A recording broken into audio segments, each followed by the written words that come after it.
इमाम अहमद बिन हम्बल एक मर्तबा एक बियाबान से गुजर रहे थे कि आप रास्ता भूल गए। आपने इस वीराने में एक शख्स को देखा जो एक गोशे में बैठा हुआ था। आपने सोचा कि इस शख्स से रास्ता दरियाफ्त करूं। चुनाचे आप इसके पास गए। वो शख्स इमाम अहमद बिन हम्बल को देखकर रोने लगा। इमाम साहब ने सोचा कि शायद ये भूखा है। आपने इस ख्याल से उसे अपने पास से कुछ खाने को देना चाहा।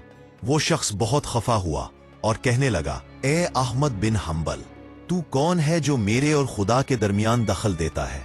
क्या तू खुदा के कामों पर राजी नहीं है, इसीलिए तो रास्ता भी भूलता है?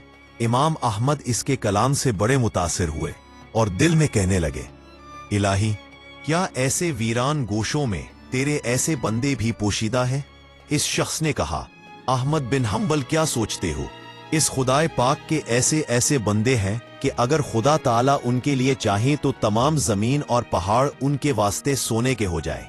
इमाम अहमद बिन हम्बल ने जो नजर उठाकर देखा तो तमाम रोए जमीन और पहाड़ नहीं सोने के नजर आने लगे।